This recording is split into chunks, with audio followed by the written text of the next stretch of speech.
Um, Share Zion and Great Neck. Oh, very good. Okay. We are on 55B3. We started getting into Omer of Shmuel, Banachmeni of Rabbi Yonatan. Right? Anybody who says that the children of Eli, so now we're going through different people in our history who the Torah or the Tanakh, the Nevi'im or the Tuvim writes about them something, but it's not meant to be taken literally.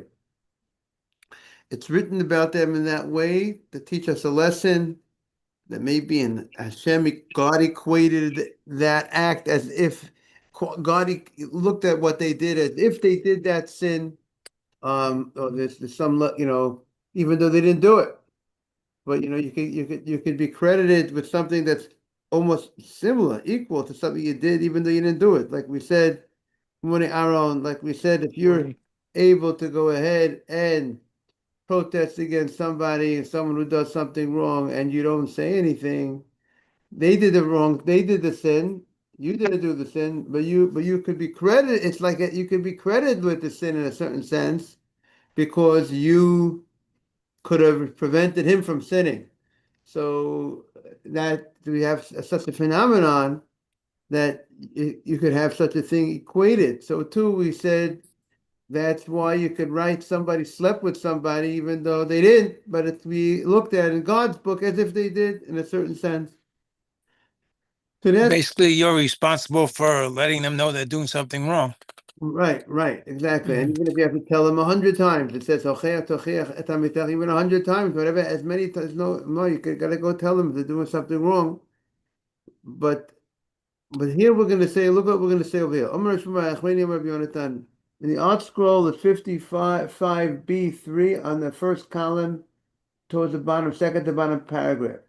Eli, remember, Eli was a big tzaddik. Eli was the Kohen Gadol. He was the head priest. And he had children working in the Mishkan, in the tabernacle. And the Torah writes about his children that they slept with women. Doesn't sound good. Adam doesn't sound good, doesn't sound good. And the Gemara says you should know if you think that he actually slept with married women, you are making a big mistake. Even though the pasuk says Asher Yishkevun, and the Gemara is going to address it, but they slept with the women. But the Gemara is going to say the sin that they did was equated by holding the women back from going to their husbands, going back home, that the women were delayed and the women were not able to be with their husbands. So the Torah, the Tanakh, the Navi considers as if they slept with them. What does it say? Shenema v'sham. How do we know you're making a mistake? Shenema v'sham shnei b'nei Eli. Over there were the two sons of Eli, Chafni u'Pinchas Kohanim Lashem. There were Chafni and Pinchas were Kohanim to Hashem. And we have here in this pasuk that the children of Eli, which were the names of his children, were Chafni and Pinchas. It's not the Pinchas in the Torah. That's Pinchas ben Elazar ben Aaron HaKohen. Many years earlier. This is a different Pinchas. The Eli's children of Chafni and Pinchas. So the Gemara is going to say, how is this pasuk? How does that indicate they didn't sin? The Gemara is going to say soon, how by the fact that you list the two Bnei Eli's, Chafni and Pinchas, together, how does that show that they didn't sin? So stay tuned, coming up. Savala Kerav. Rabbi Yonasan, who uses this verse to teach me that Chafni and Pinchas did not sin, he holds like Rav. Why? The Amar Rav says, Pinchas lo chata. Meaning we have two sons of Eli, Chafni and Pinchas. Pinchas didn't sin. Say that, and Rashi says the Gemara is going to show you later on how Pinchas didn't sin. We're going to see because because a grandchild of Pinchas is going to be um, his lineage is going to be mentioned in the pasuk that he's the grandson of Pinchas, and if you go ahead and you connect the grandson to the grandfather, it had to be that the grandfather was a righteous person, and therefore Chofni, sorry, Pinchas didn't sin. We're going to see that Pinchas didn't sin. It's going to be very controversial. The argument in the Gemara is going to be whether Chofni sinned, the other son of Pinchas sinned. This opinion says not Chofni and not Pinchas sinned. Now, and Makish Chofni Pinchas, meaning if I have a given, there's two sons, right, Aaron? Right, Asaf? Chofni and Pinchas. And Pinchas didn't sin. The son called Pinchas of Eli didn't sin. So Rabbi Yonason says, okay, I have on record that Pinchas didn't sin. But also now we also have a pasuk that compares them together. Because we just mentioned V'sham Shnei B'nei Eli Chafni Pinchas Kadem L'Hashem. So but the fact that the pasuk compares the two, that means they're the same, they're similar. And therefore, just like Pinchas didn't sin, Chafni didn't sin. Makish Chafni LePinchas, Ma Pinchas Lo Chota, Av Chafni Lo Chota.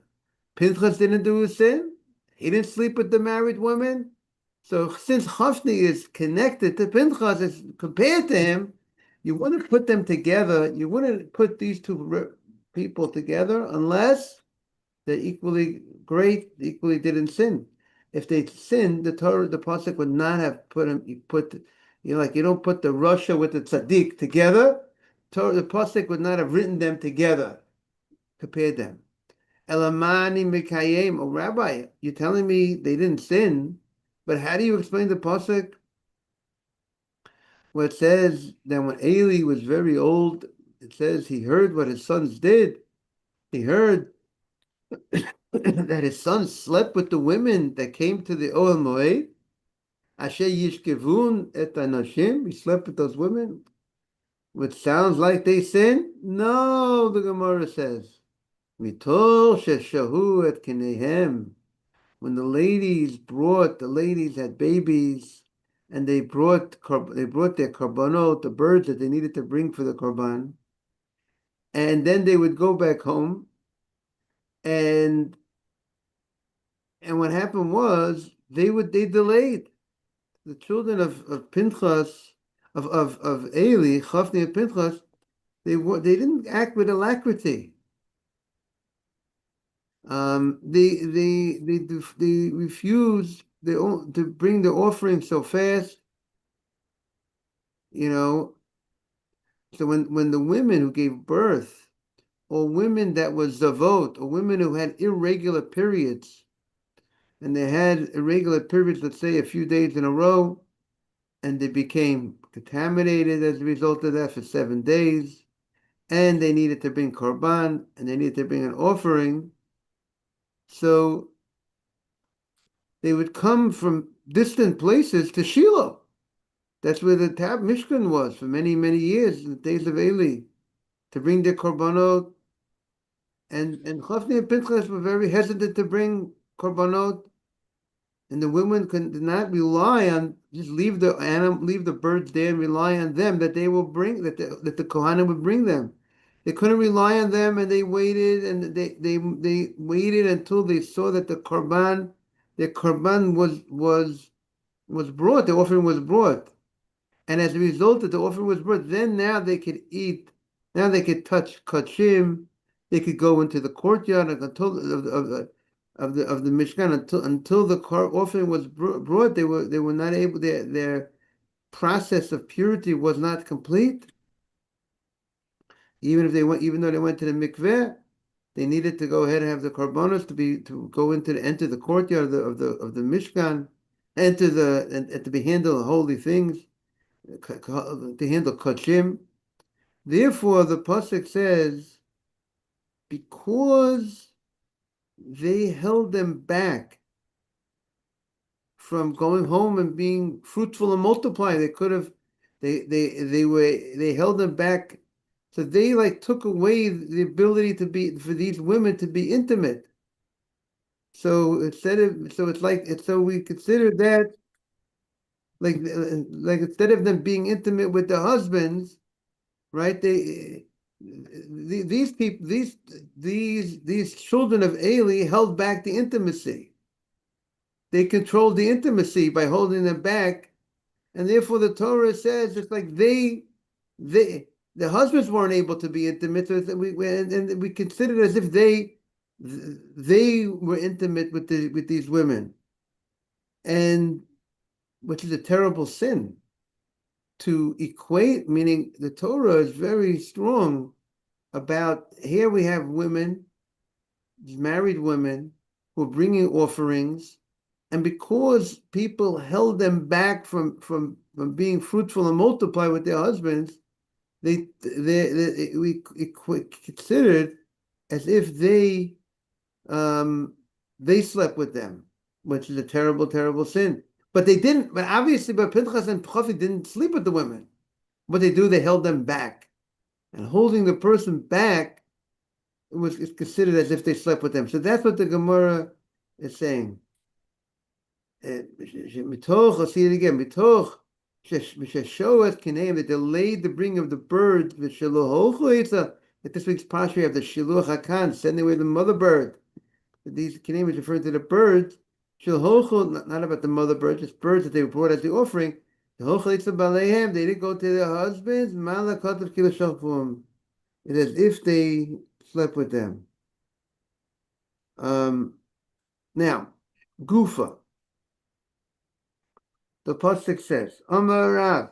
Rav says, and that Gufa is now going out the pasuk. Gufa is we're going back on what we said before.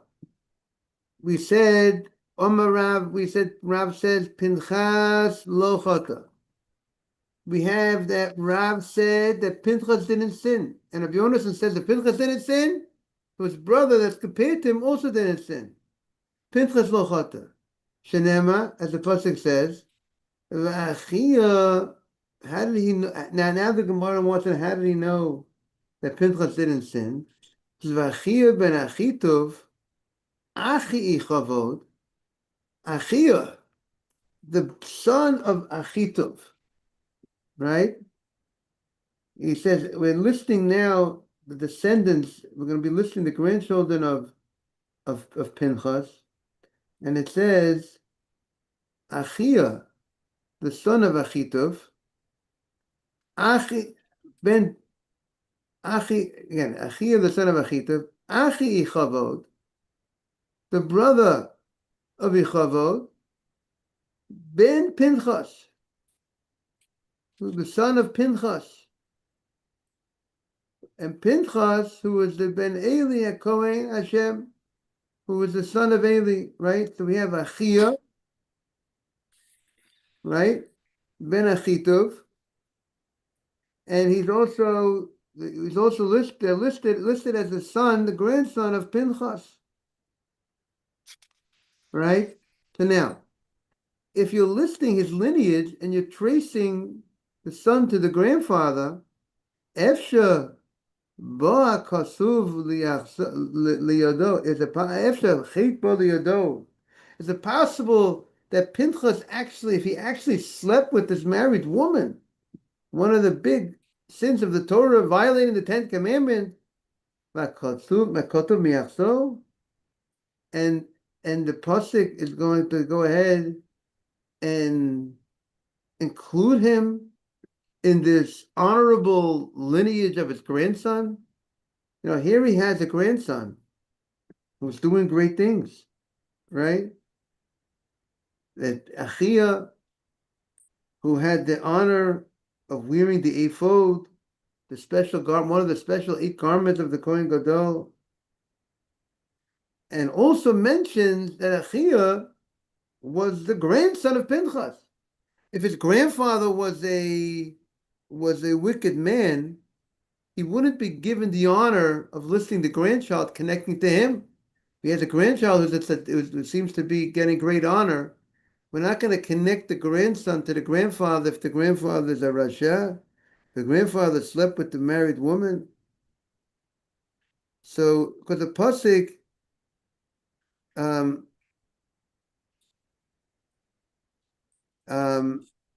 is giving him honor, and we're giving and we're connecting the grandson to the grandfather, and we know when it comes to people who do sin, we're not going to connect the grandson to the grandfather, the tzaddikim. Hashem is going to, it's not going to have such a thing that we connect the grandchildren that are good to their grandfather. The pasuk says, "Yachreit Hashem leisha sheyasena." Hashem is going to cut away. He's not going to have.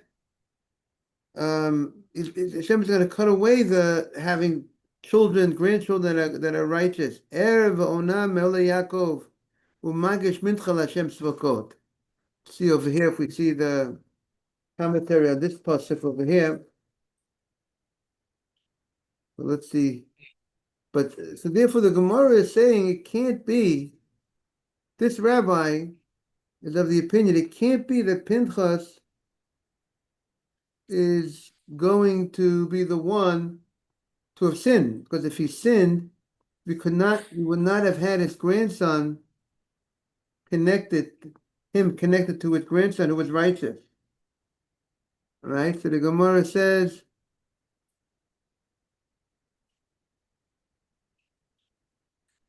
now, let's see the language of the pasuk.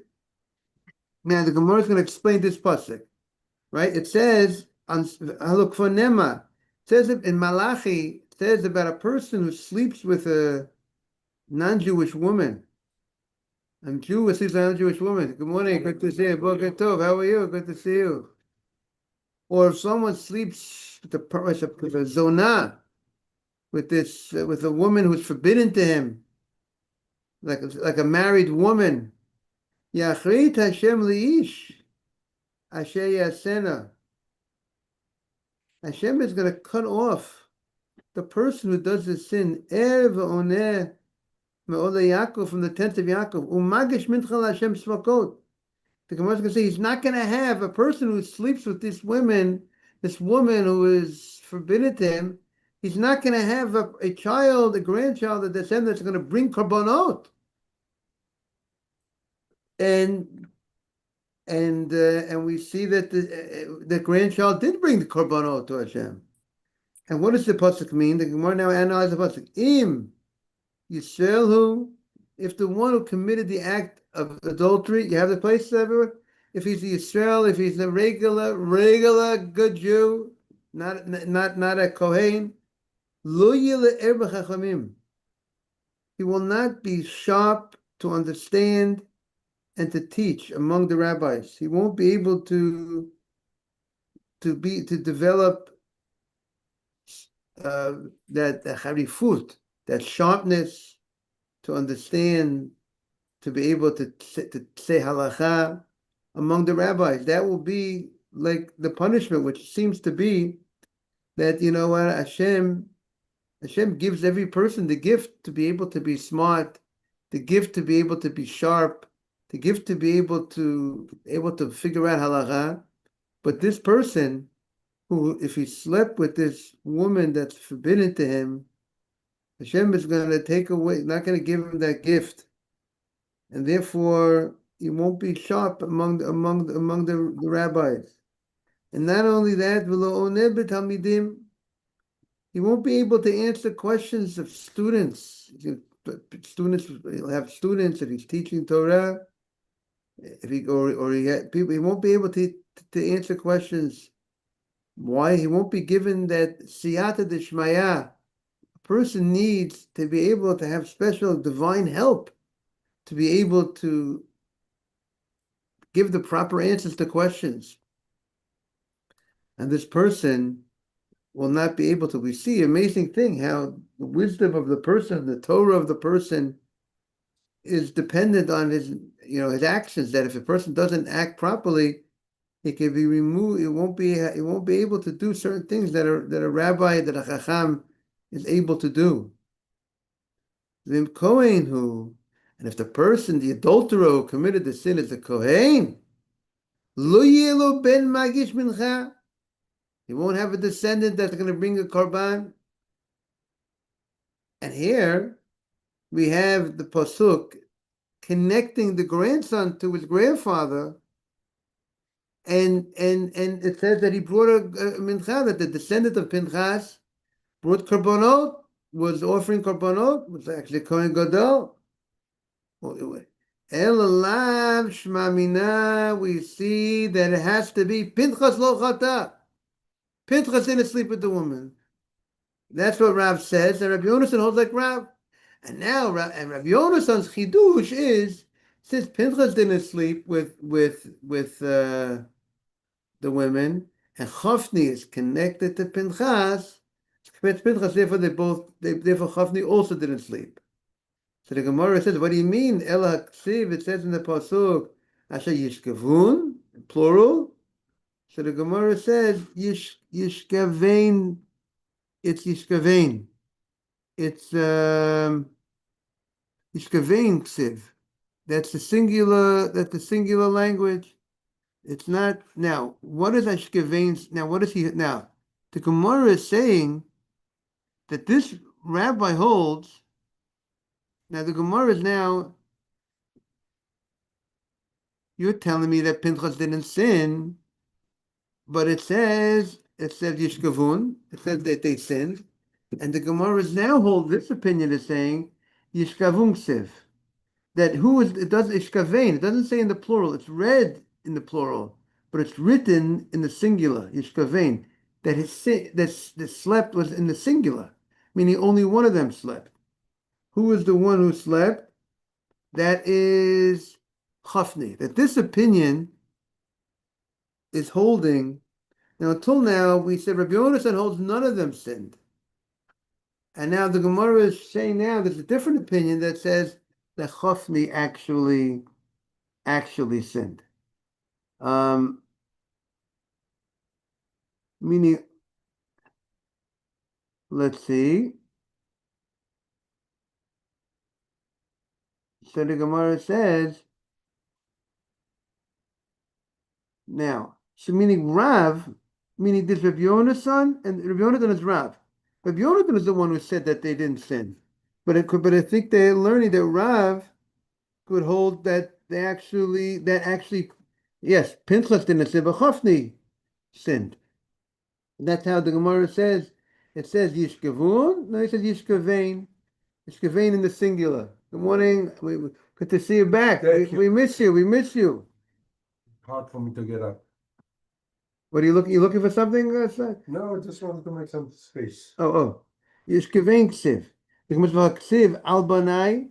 We said that Eli gave rebuke to his children, and he said Eli gave rebuke to his children, and he says, if you want Simon, you have a seat at the table also if you want. He gave rebuke to his children, Eli to his children, because look, Kilo Tova Hashmua, I hear bad things about you guys.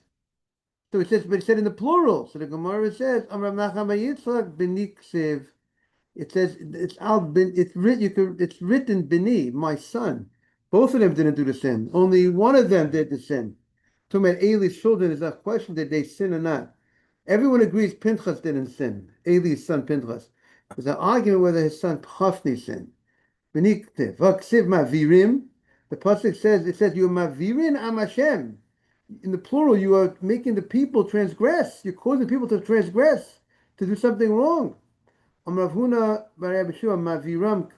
in the singular that one of you are doing it. Not both of you are doing this. But the pasuk says b'nei Belial. Sounds like also in the plural that you are children b'nei Belial, and if you're people without a yoke, sounds like without a yoke, it means you're bad news. You're not without the yoke of heaven, without the responsibility of heaven on you, and it implies both of them. The Gemara says, "B'tol shehayalo lePinchas lemachot lechafni." You know why you can write both of them? Because Pinchas should have protested against Chafni, his brother, v'lo micha, and didn't protest. Ma'ale levakatuv ki lo chato. The Torah, the pasuk considers it, and as if they sinned. So it comes out, Rav's opinion is Chofni actually sinned with those married women, which is a hard thing to how, But and according to the other opinion, they didn't. But whatever it is, what do you want to say, Adam? Very extreme. It's Very extreme that it's they. it's written very clearly, that they did. And so I don't know, I feel like this Because some of the rabbis are lenient, so they gave them. that's always how I interpret it. Yeah, but it's not that, Adam. It's not that. It's not the Adam. Simon. It's that the Torah. We know the Torah has a history that it could write something about. It could equate something that didn't have. Torah says these are the children of Moshe and Aaron, and it only lists Aaron's children. Where's Moshe's children on the deal? Because he taught him Torah as if it's his children. So you have that Right. as if in the Torah, Adam. I mean, as a Right. lawyer, there's a precedent. And now it's also so when the Torah could equate when a person could stop someone from doing something wrong and he doesn't do it. I mean, we had the Gemara, the tzaddikim were punished for not stopping the wicked people from doing for not giving rebuke. So it could be we have this concept of equating. You hear what I'm saying, Adam? Right. Even though it's out of the real, you're right. It's out of the simple meaning of the verse. Right. Did Reuven sleep with Bilhah? Right? So most of the opinions say not. Because, but in wrote it, what the pasuk says he did, right? Okay.